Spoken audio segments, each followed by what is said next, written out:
4 ta' Ġunju, San Pietru minn Verona, isqof, miet għal-ħabta tas-sena 1252. Pietru twieled Verona fit-tmiem is-seklu 12. Il-ġenituri tiegħu kienu eretiċi ħorox mis-setta tal-Manikej. Ta' 15-il sena ġie mibgħut l-Università ta' Bologna. Hawnhekk huwa ltaqa' ma' San Dominku li kien qed jipprepara għat-tieni kapitlu ġenerali tal-Ordni fl-1221. Darba minnhom waqt li San Dominku kien qed jippriedka, Pietru intlaqat mill-kliem mimli ħeġġa u qdusija tal-Qaddis, intefa' f'riġlejh u talbu jidħol fl-ordni u rċieva l-libsa Dominikana minn idej il-fundatur stess u ħa minn għandu iż-żelu u l-kuraġġ qawwi tal-ewwel dixxipli Dominikani. Meta kien qed jipprepara għas-saċerdozju kellu jgħaddi minn prova kbira. Wieħed minn sħabu waqt li billej kien għaddej miħdej il-kamra ta' Pietru derlu li sema' ilħna ta' nisa f'kamartu. Pietru ġie mixli u mot il-kastik huwa aċċetta kollox bl-umiltà u ġie mibgħut f'Ancona biex jagħmel penitenza. U talab ħafna u ħass ħafna l-qawwa tat-tal, imma bħala bniedem ħass ukoll l-għajb tal-kastik. Darba minnhom imbikkem talab lill-Alla: Mulej, intaf li innoċenti għal dan kollu, għaliex tippermettihom jemmnu dan fuqi? Imbagħad instema' vuċi ġejja mill-kurċifiss: U jien, Pietru, x'għamilt biex għamlu dan kollu fuqi? Minn dakinhar Pietru reġa' kiseb il-ferħ u s-serenità ta' qalbu. Imma l-verità fl-aħħar rebħet. Pietru reġa' mar mal-komunità, kompla jistudja u ġie ordnat saċerdot u kien jitlob biex ikollu l-ferħ li jmut mewta ta' martri. Fl-1251 irċieva l-inkariku biex jaħdem kontra l-ereżiji fi Cremona fl-inħawi tal-viċin. Fl-istess żmien ġie magħżul perjur tal-Kunvent ta' Como. Fis-6 ta' April 1252 huwa sejjer Milan minn Como, l-eretiċi qabduh u tawh il-martirju għat-tieba tal-fidi u l-ubbidjenza lejn il-Knisja ta' Ruma. Interessanti li qabel miet Pietru qal il-kredu bleħen qoli u bid-demm ħireġ mill-feriti tiegħu għamel l-istqarrija tal-fidi, Credo in Deum. Wieħed mill-qattila jismu Karinu milqut bid-dera tal-Qaddis ftit wara daħal Dominikan.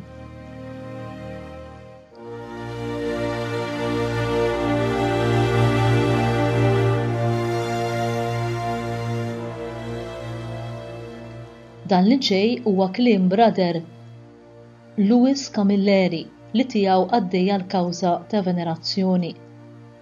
San Pietru jdawwanna fil-ħajja tal-fidi tagħna. Għalkemm aħna qegħdin ngħixu fi żminijiet differenti, għandna sfidi ġodda qudiemna.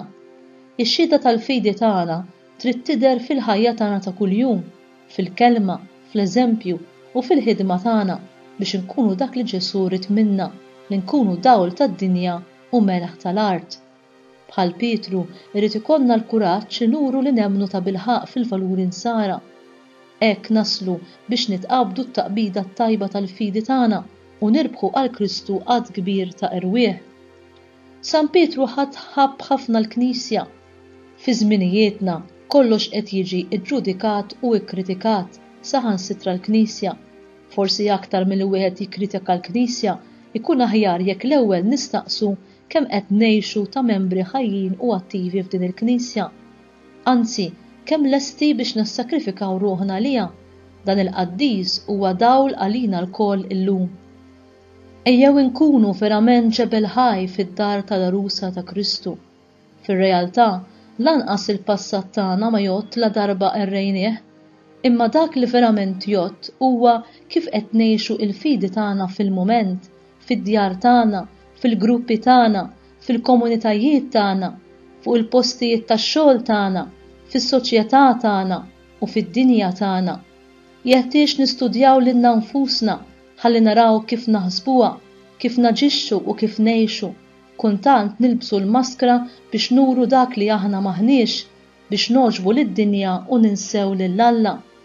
Kif trid tkun il-ħajja tagħna biex nkunu xhieda awtentiċi tal-kelma ta' Alla bħalma kien il-Qaddis tal-lum. Trid tkun lejali għar-rieda ta' Alla. Ħafna drabi nkunu qegħdin ngħixu fil-ħolm u allura ma nindunawx bl-iżbalji tagħna. Irridu nqumu fuq tagħna u ma nintelqux. Inkissru il-katina tal-as fil-ħwejjeġ talla.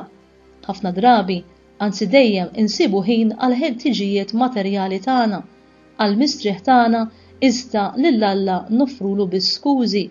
Insib ħin għal quddiem it-televiżjoni, ħin għall-lob, ħin għall-mobile, iżda lil Alla ngħidulu biex jiskużani għax m'għandix ħin biex nisma' quddiesa jew ngħid xi talb ieħor għax illum tħabat ħafna u ninsab jien. Il-fidi jeħtieġ xinruha bil-fatti u kultant irridu nagħmlu s-sagrifiċċju biex ma nħalluwiex mitluqa jew kważi mitfija. Qatt ma għandna nieqfu fil-mixja tagħna lejn Alla. Ċertament ikun hemm mumenti li nħossuna għajjinin u rridu nintelqu, iżda bħal Pietru fl-Evanġelu ngħidu lill-imgħallem tagħna u ngħidulu mulej salvana għax sa nerqu, imma sostnuti bit-talb u l-grazzja ta' Alla nipperseveraw sal-aħħar. Imberkin dawk li jipperseveraw sal-aħħar jgħid il-mulej Ġesu. Jalla liva tagħna lil Alla tibqa' mixja magħna sa ma ruħna tħalli lil ġisimna. U int, issostni ruħek bit-talb u tfittex li tilqa' l-grazzi kollha li l-mulej qed jagħtik kull mument ħalli tibqa' tippersevera sal-aħħar nifs ta' ħajtek bħal San Pietru minn Verona.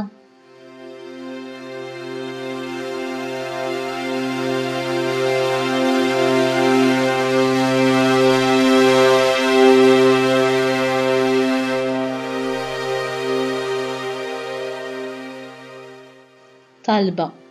Anqal mulej fil-Knisja tiegħek dak l-ispirtu li bih intlejt lil San Pietru minn Verona biex taħajtu għalik u bit-talb tiegħu qawwina bl-istess spirtu ħalli ma nsibuhiex bitqila li aħna wkoll nagħtu ħajjitna għalik u għal ħutna.